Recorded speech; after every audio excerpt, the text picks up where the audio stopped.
All right, the stock market's been all over the place recently. Still up today, but there was some turbulence this week. The Federal Reserve signaling the possibility of faster than expected U.S. rate hikes and a stimulus withdrawal. Last month's U.S. labor market was so tight that Federal Reserve officials may need the U.S. Central Bank to raise interest rates sooner than expected and reduce its overall assets holdings, eliminate some of the stuff on their balance sheet to try and tame inflation. But there are all kinds of risks out there. Let's check in now with business and market analyst Seth Denson, Newsmax contributor. He's also joining us is financial analyst Brett Wilsey.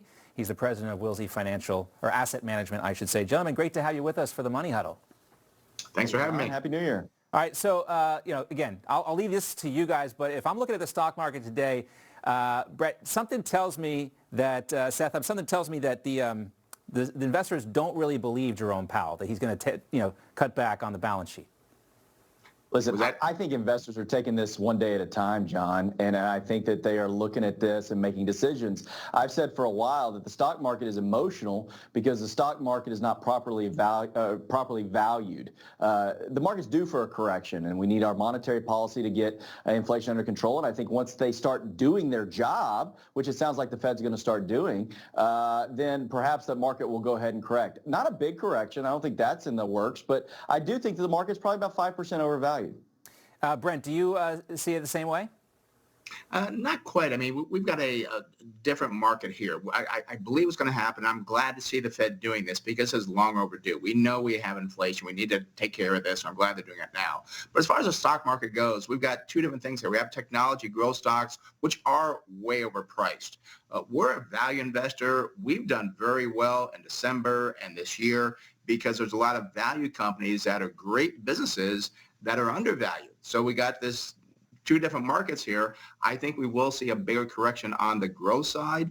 I think 2022 is not the year to be in growth stocks because they're trading at 30, some 40, sometimes 50 times earnings, which is way too much. So investors have to be careful where they're placing their money this year. Yeah, and that is... hey, John, Seth, real quick to Brent's point, because I agree with him on that. I think that there are still opportunities in the market, but what you're going to want to look at are companies with good balance sheets, right, and that have an opportunity to be evaluated appropriately as we go into the new year. And that's, one of the things that's hard for us to do on a show like this is, we take this 30,000-foot approach and look at the Dow and the S&P and the NASDAQ and try to determine things. But, even if the NASDAQ is way down, there can be value to be found there or on other markets as well. And that's why it's so important you have somebody you can talk to actually find where that value is. It's been, look, advantageous to go ahead and put your money in an index fund or something like that because things have been going up. But now, from what I'm hearing, it might be time to custom tailor things a little bit more.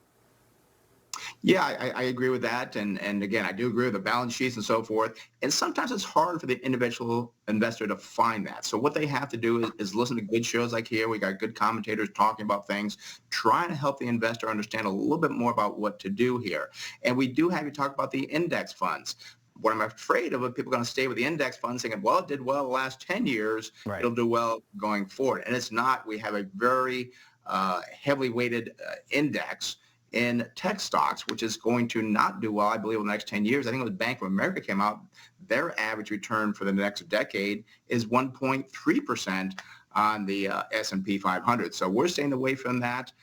We do want to find those good businesses, and again, they've done very well. You want to look at your REITs. You want to look at your financials, consumer cyclicals. These are ones that do well. On those REITs, I got to make sure you look for that strong balance sheet. Not a lot of debt with those REITs as well. And I know Seth is looking into that Let's Go Brandon coin that's going on there right now. No, of course I kid. We are going to talk about that, though, next week and what's going on with that type of stuff. But, yeah, I mean, I always tell people, if you're watching the show, this is like the pamphlet you get at the very beginning because free investment advice is worth the price you pay for it. You got to take it from here and actually talk to somebody who knows what they're talking about, not just in this little segment we got here, a couple minutes. Right, Seth? I couldn't agree more. And listen, this is the perfect time to do it. We always have New Year's resolutions. I say from a financial perspective, always take the new year as an opportunity to sit down with a professional that has your best interest at heart, right, that's going to operate as a fiduciary for you. Check how they get paid. That's an important question to ask, right? You want them to be paid based on how much money you have, not how many trades they make. And if you do that, it's a good time to reset. It's a good year to do it. This will be a year you're going to want to reset and make sure that you're in alignment with what your goals are. Right. That fiduciary responsibility is something very important as well. Last topic real quick to get out of the financial world, but I know something we all have in common, these robocalls. Have you guys heard about this? Robocalls this year, even though they've tried to crack down on this, the FTC is not having much luck. 5 million more complaints about violations. Now they try to do that. I guess, Seth, this is another example of the government trying to crack down on stuff, but hard to stop a robocall. Well, these robocalls are coming from overseas. It's not hard to track down the guy in Kuala Lumpur that might be setting up these computer systems that are masking these phone numbers. Listen, I got a call the other day, I think from the White House, and I was like, oh, finally. No, not the White House. Trying to get me to buy something, I'm sure. Yes, there is a White House maybe in the Philippines trying to call you. But, Brent, are we ever going to stop these robocalls?